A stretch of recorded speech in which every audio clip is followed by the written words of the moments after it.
It's often said that a series is only as good as its villain, and when it comes to the world of anime and manga, there's such a wide variety of villain archetypes to choose from the egotistical conquerors to the human monster, from the looming threat to the arguably correct. Chances are you can find exactly the type of villain that resonates with you most. But just like in real life, villains aren't exactly always black and white. Not everyone will be so hidden in their motives, yet at the same time, that doesn't mean they aren't highly manipulative, especially when paired against a protagonist that may or may not be wholly good themselves. It can make such a character very difficult to read, and put the morality in the series into a deep, murky gray. Haruko Ichikawa is no stranger to themes of morally gray characters, so when the hero of the story, Phosphophyllite, goes through serious trial and tribulation over the course of their journey, who stands to oppose them? What's the perspective of someone who waits hundreds of years simply for pieces in play to position themselves? How do you know when he's telling the truth or when he's manipulating all around him? Who is Prince Aechmea, and what exactly does he want? Oh, and I guess there's also Cairngorm. All my homies hate Cairngorm. We are Moonanites from the inner core of the moon. You said it right! Our race is hundreds of years beyond yours. Man, do you hear what he's saying? Some would say that the Earth is our moon. We're the moon. But that would belittle the name of our moon, which is the moon. Point is, we're at the center, not you. No, the real point is, I don't give a damn.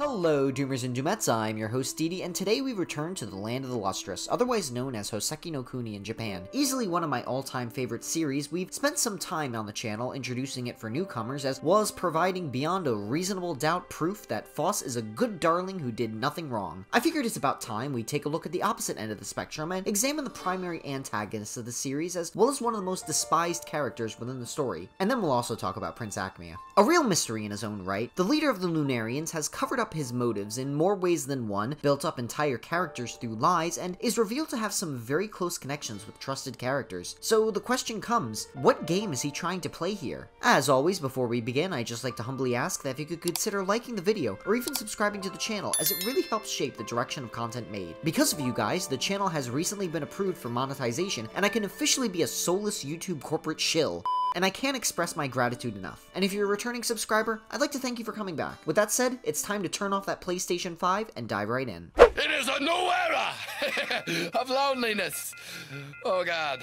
Now, as this isn't the first time we've spoken about Land of the Lustrous on the channel before, I'll try to keep the recap on this a bit light, since a lot of the overall story was already covered in our Foss Did Nothing Wrong video, especially from Foss's perspective. But in case you need a quick recap, please let me refresh your memory on what we know about Prince Aechmea. Prince Aechmea was introduced to us when Foss makes it to the moon for the first time, and right from the start, the status quo has already been shaken up quite a bit. Initially, Lunarians were depicted as silent beings who traveled to Earth, eerily partaking in some sort of ritual, as they shatter and collect the Lustrous to bring them back to the moon. Their purpose was unknown, but it was assumed to be collecting them for their value as precious stones. Instead, upon Foss's arrival, the Lunarians take on a whole new, lively, expressive appearance, a stark contrast to their appearance on Earth. The gems taken to the moon are then revealed to be ground up and spread across the surface. Prince Aechmea then invites Foss to talk to him, where he explains the history of the Lunarians. He explains that the human soul is intended to depart from the mortal realm into one of complete nothingness. To achieve this, human souls need to be cleansed to pass on, which requires a living being to pray for them. This is where Sensei comes into play, now revealed to be a prayer machine designed to pray for the deceased to allow them to pass on when no human remains. The problem here? Prayer machine broke, leaving the remaining lost souls of humanity on the moon unable to move on and cursed with the burden of immortality. While immortality is typically initially thought as a benefit, here it's a living hell. Imagine being able to fulfill every desire you have before succumbing to the stagnation of it, as the joys once derived from the pleasures shrinking and shrinking as the centuries and centuries pass. The oldest gem in the series,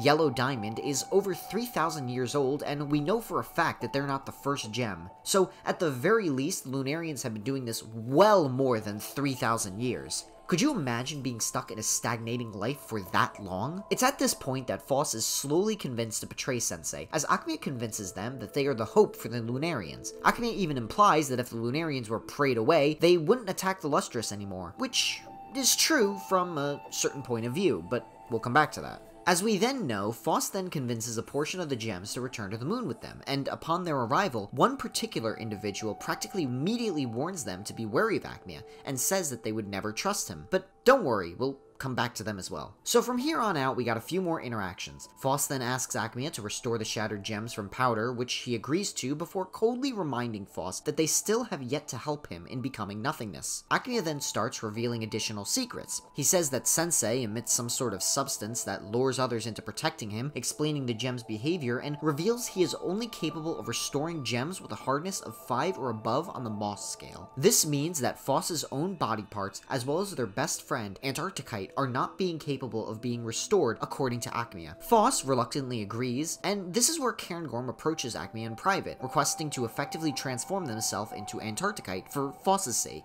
Now, I'd like to talk about Cairn a little bit later, so let's put a pin in this particular scene for now, as briefly I'll just say this is where Aechmea starts to lure Cairngorm close to him, and the two begin to seemingly develop a relationship. After this point, Phos begins to take action and launches an attack on the island, which of course goes poorly. Phos gets more bad news, as is typical for their life, while Aechmea and Cairn's relationship develops further and further to the point where they actually have a wedding, and Phos prepares to make their next trip down to Earth alone. Aechmea tells Phos that they prepared things so that they may continue to use technology after the Lunarians turn into nothing, and before departing, Phos attempts to gain a little bit more information from Aechmea regarding the Admirabilis. The Admirabilis, of course, were the snail-like people said to have derived from humanity's flesh, who live short lives and claim to have been enslaved by the Lunarians.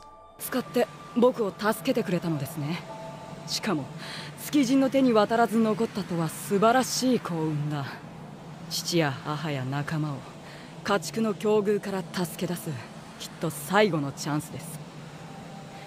思えば月で正気なのはあなただけでした。 Yet, Aechmea claims they weren't captured, but rather requested aid and protection by the Lunarians, as the race was slowly dying out, a sentiment that Phos didn't seem too trustful of. Unfortunately, we know what happens to Phos from here. Shattered to pieces and rebuilt after 200 years, Phos enters a pharaoh-like state, ready to wipe out all the gems on Earth, which Aechmea is happy to sit back and simply watch, hardly even attempting to talk a clearly unwell Phos out of it. Finally, as Phos wages a brutal war, Aechmea merely watches on the moon alongside Cairn, recounting some interesting plot details to them, his apparent master plan revealed with the goal to turn Phosphophyllite into a human, and recounting how Sensei's brother attempted to wipe out mankind through meteor strikes, leaving huge portions of humanity dead and needing to be prayed away. The order of which individuals were prayed for was dependent on the cleanliness of one's soul, and that those that Aechmea sees over were deemed the absolute bottom rung of souls worth being abandoned. Aechmea then gets his true name finally revealed as Enigma,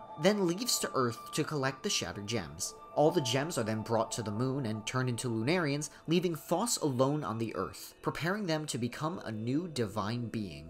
So what does this tell us about him? Well, we know his goal is to become nothing, which is a bit unusual for some characters, but you also get a glimpse at just how incredibly manipulative his personality is. Whenever Phos is done speaking with him and leaves the room, he can often be saying something ominous, like on to the next stage, or preparing for a plan. It shows he doesn't see Phos as an ally to work with, but rather a tool being manipulated for his gain. Heck, he's flat out been lying to all the gems, as he builds up the lie that they'll continue to exist when the Lunarians fade away, but the truth is they'll be wiped out just the same, something of which he only tells Cairn when he thinks that they're all about to be erased from existence, yet still never reveals this to anyone else. I think the scene that truly describes his character is that of which where he plays a game against Cairn, where Cairn supposedly has beaten him in a match, only to realize that he intentionally lost so that their wins against each other would be even. Aechmea then says that to truly win, you don't just win battles, but you must control the entire state of the field. A character who clearly holds all the cards and merely reveals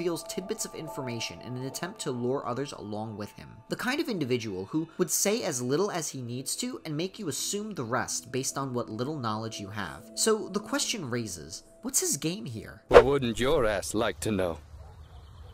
That is why he asked. I know, shut up. I am in control of this conversation. I think to truly understand Aechmea and break down his perspective, you must take a look at his relationship with Cairngorm, a relationship which honestly is extremely unsettling and kinda creepy on a lot of levels. The whole romance begins with Cairn approaching Aechmea, wanting to be remade into Antarcticite for Phos's sake, but Aechmea instead told Cairn that they were being influenced by the remaining shards of Ghost, the gem they were initially sharing a body with. In this moment of weakness, Cairn has a mental breakdown, believing that their choices are not their own, with Aechmea offering to purge Ghost from Cairn Cairns completely. Now, this is probably the scene where I truly started to hate Cairn as a character. Regardless of whether or not the Ghost was manipulating them into caring for Phos, it ultimately was not Cairn's choice whether or not Ghost should be removed. One could perhaps make the argument that Cairn felt trapped by Ghost, but the truth of the matter is Cairn was stuck with Ghost just as much as Ghost was stuck with Cairn. They shared a body, that's just how things were. Tragic, absolutely, but Ghost never made the call to purge Cairn from their body, so what right does Cairn have to make that choice? It's at that moment where Cairn truly becomes selfish and self-centered, because they made the choice to effectively kill off Ghost with no concern of what may happen to them, only that they would have their own sense of freedom. And I don't believe Aechmea did this out of the kindness of his heart to help a poor soul, as he might suggest, but we know that once Cairn becomes far more selfish and detaches himself from Phos, Phos becomes more desperate and isolated, which is something Aechmea directly thanks Cairn for. The truth of the matter is Aechmea needed Cairn to mentally break Phos and force them to take action. That was part of the plan, and Cairn hardly even seems aware of this. Truly, there's something to note on a literary level that upon hearing of Aechmea for the first time, Cairn states that they could never possibly trust them, and yet, after a simple conversation, they wholeheartedly devote themselves with the sickening surface-level love of a high school romance. A sort of romantic facade that even Aechmea himself admits to. I want you to pay close attention to the line Aechmea says shortly after the wedding scene. He tells Cairn, in private,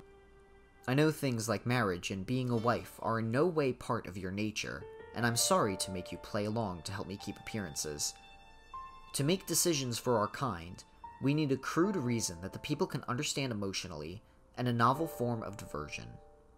He says this while offering to provide Cairn with a secluded area on the moon, separate from all the happenings going on. Now, I want you to truly think about that for a moment. He just had a grandiose display of a wedding, but during what should be the honeymoon period, thanks Cairn for helping him keep up appearances and calls what just happened crude. And on top of it, although he frames it as a gift, he tells Cairn that he's preparing to send them off to the farthest, smallest moon, away from everyone, including him. Cairn, of course, rejects this as they simp for Aechmea and tells him that they want to find a way to become nothing with him when he is prayed away as well. But similarly to how Aechmea merely lets Phos believe what they want without telling them the full story, Aechmea doesn't even tell Cairn that there's nothing they need to do, that Sensei praying would already send them away as well. And he only reveals this when he believes that they're all about to be prayed away, having already allowed Cairn to waste 200 years attempting to find a way to join him. It may not be a direct lie, but it's certainly a lie by omission. Sure, they always seem to put on the lovebird act all around, but Aechmea himself says he knows Cairn isn't the wife type, calls it crude and just for appearances. So with that said, despite the fact that it seems so cute and romantic, what if it's just another facade to him? And I mean, Aechmea is an individual who's been around for thousands upon thousands of years, and Cairn only appeared in the past few hundred. Had it not been the requirements for Phos and the part Cairn needed to play in the larger plan regarding his goals for Phos, what does Aechmea even see in them? All his remarks are about pitying what they had to go through for Phos, but still, these remarks are ultimately still in connection to Phos's own story. And then ultimately, Aechmea was prepared to get rid of Cairn once the job was done, despite putting on this huge show for everyone on the moon. And Cairn is just too caught up in their own new pleasures and experiences to recognize these oddities and how Aechmea has been lying. Perhaps Aechmea does care for Cairn, a bit, as he does reveal secrets to them, but with the way he's been manipulating them, I'd say the relationship might be closer to describe to that of a pet, or something you care about, but only as a simple attachment. Or perhaps he's keeping Cairn around because he feels they could be useful later. After all, it's worth noting that although he's highly calculative and has even mentioned that he has multiple plans going on at once, only a select few have bared fruit, particularly in reference to Phos, as he states that numerous attempts were made for Phos to start losing who they were, as they were targeted from extremely early on, and yet the only two successful ones at first were the loss of the arms and legs. The important thing to note then is that Aechmea may possibly be the most knowledgeable character within the story of Land of the Lustrous, but he's not omnipotent, and potentially may not be a god himself. Although he's been revealed to have the name of Enma, the Japanese name for the Buddhist god of hell, the being who judges where souls go to in the afterlife, it doesn't appear that he operates that same type of role in the series, and I think we might need to find out a little bit more why he has that name. Then there's still the question how Sensei could consider him a close friend, and why he personally renames everyone on the moon. Renaming, of course, being a practice that is considered highly manipulative by many, as it effectively means you are creating a new identity for people. It's the sort of behavior a lot of cults partake in. But all of that is to say, I'm not sure Aechmea is a divine being, or at least not all-knowing. He's been shown to be wrong and has admitted faults, but the thing is, he seems to have just as many contingency plans that all these types of setbacks don't really do that much harm. I mean, thousands upon thousands of years of nothing can certainly leave anyone to come up with a good plan or two, and considering the amount of time he invested into cultivating Phos into the monster they became, I can imagine that things such as putting on a show of loving Cairn, or even making Cairn think that he's so head over heels for them, could simply be part of a larger plan. Simply put, this guy is shady, and knows way more about what's going on than any of us. Now, reviewing this all, you may ask why I didn't structure this as an Aechmea did nothing wrong style video, but the truth is, I don't think we actually know all that much about him. Despite spending approximately half the series with his character introduced now, making him one of the most recurring characters in the series, we still don't know exactly where he stands, nor what secrets he has left to spill for us. I guess all we can do is reflect on this standing of the character in an attempt to understand what may happen when Ichikawa inevitably stops playing her PS5. Although I do think Aechmea has one chink in his plans. After 10,000 years have passed and Faust is finally able to pray for them, Aechmea and Cairn better have a darn good way to convince their new god to give them what they want. Especially after everything Faust went through, I would not want to be on the receiving end of that god's glare. Look, Pim, I know it's our job to help this guy and everything, but I think this guy's a lost cause. He's obviously made up his mind.